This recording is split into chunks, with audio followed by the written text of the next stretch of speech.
Swagtron! Swagtron! EB5, e-bike. So you ever want to know about the Swagtron EB5? Stick around. Here for a detailed review.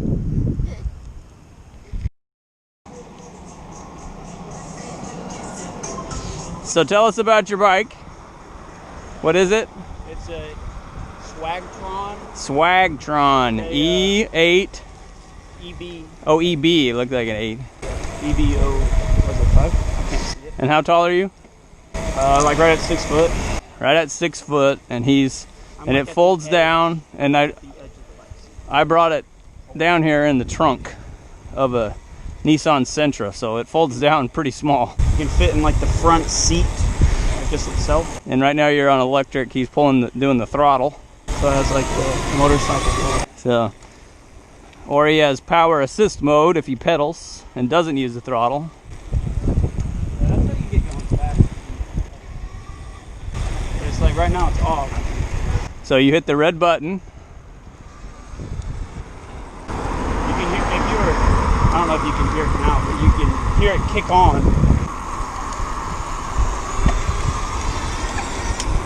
So how long have you owned it? A year and a half. So you've owned it 3 times. You've owned it a year and a half. He's crashed it.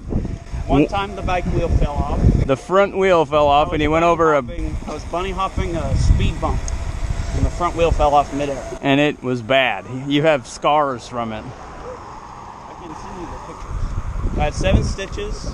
My tooth broke. My glasses were shattered. My earbuds flew out. And But we bent it back, and it worked. yeah, we bent the front forks back that hold the axle. That was where the damage was. Because I landed straight on the forks. Like the wheel was out. Yeah, the wheel went off, landed straight on the forks, went over the handlebars. Full face forward. So I want to get a dirt bike, not a dirt bike helmet, but like an actual helmet. So that way that doesn't happen again. So it didn't matter if you had a regular helmet on, you still would have messed up your face. I probably had a slight concussion just from smacking the ground, but I mean, the main damage was like right here on my face.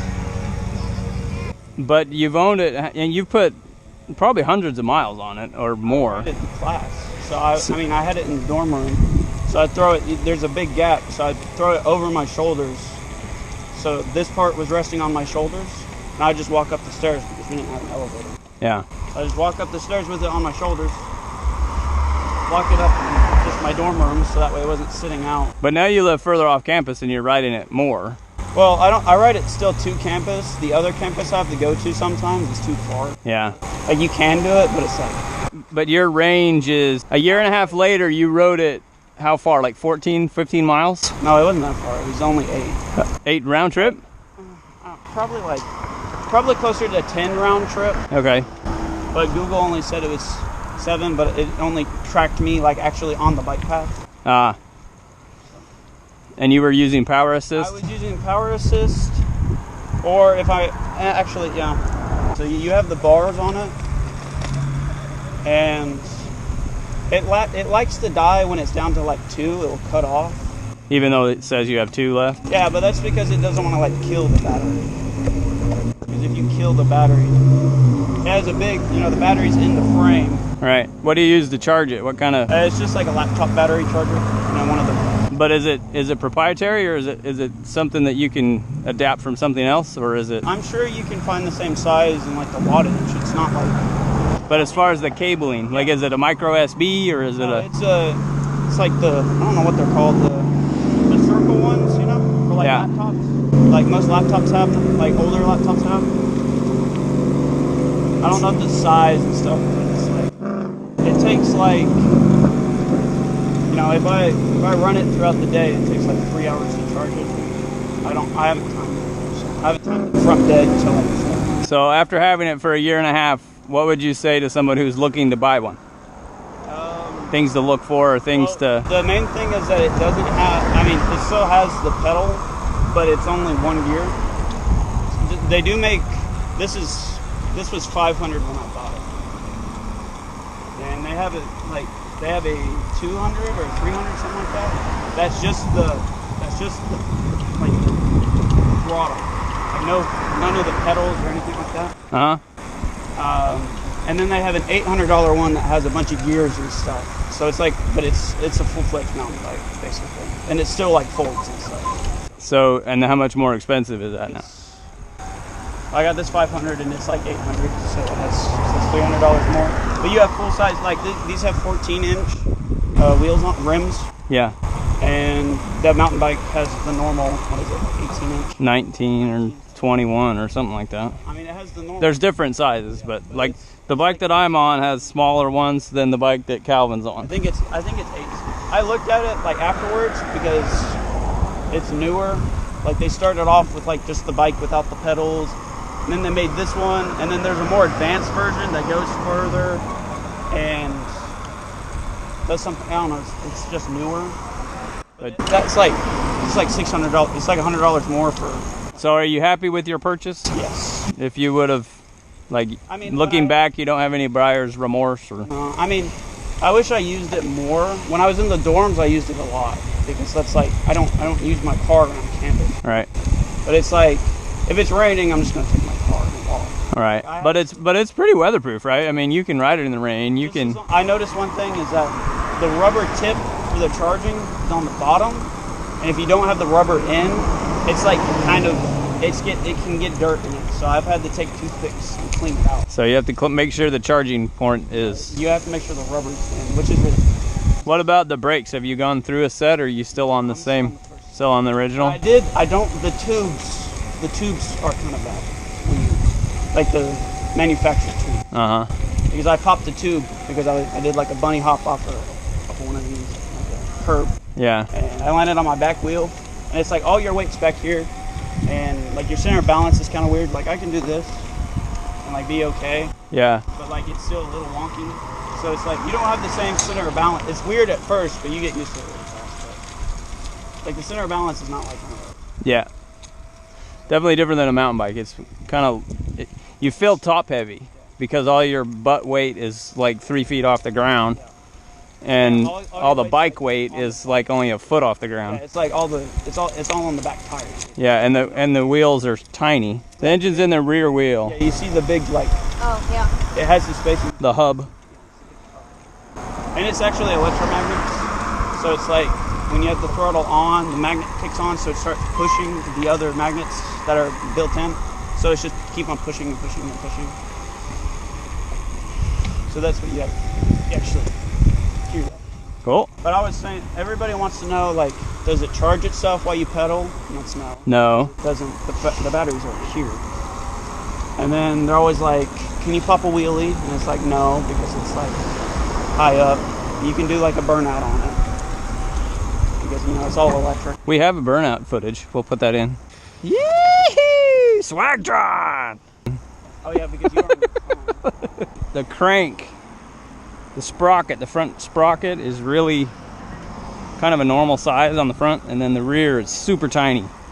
So it's geared fairly high. I mean, that's like a high gear, but because the wheels are so tiny, like if you had that gearing on a mountain bike, you wouldn't be able to start out from stopping. You would have to. Well, even now, if you're going, it would be really hard to do that. If you're going up a hill and you need to start, it's still pretty hard. Yeah. But it's made for like this type of, it's made for like city stuff. It's not made for. Yeah, it's not built for off-road. It's not.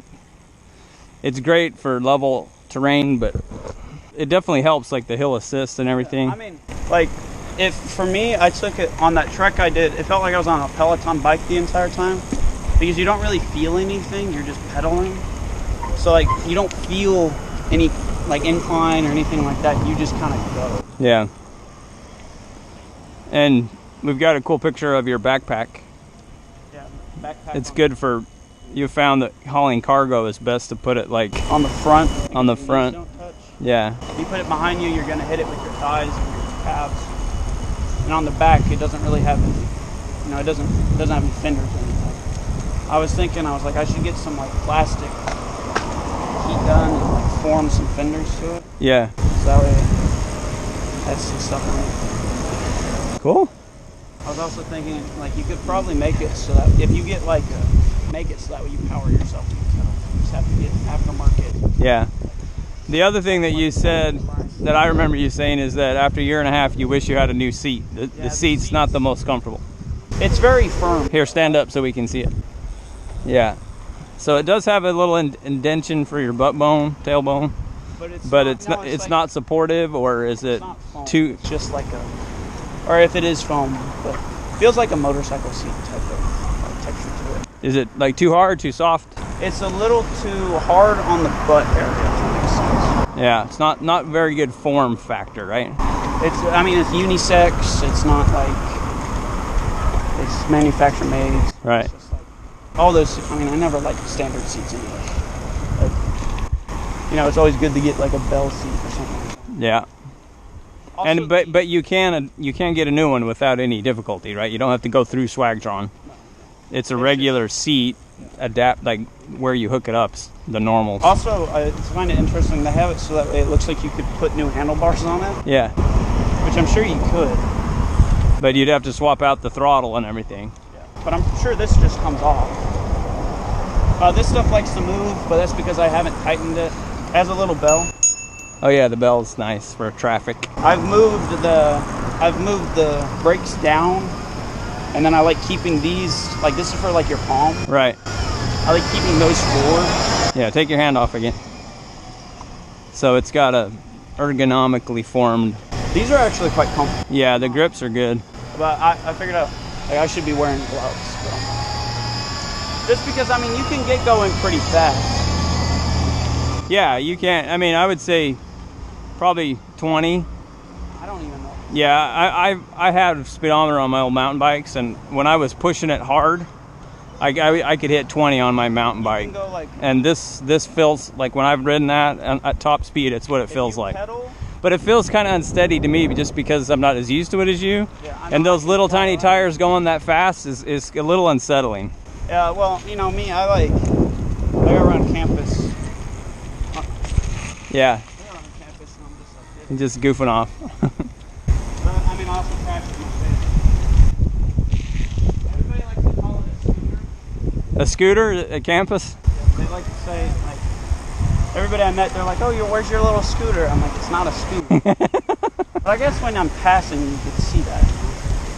If you're not pedaling, they would see why. You can see why they think it's a scooter.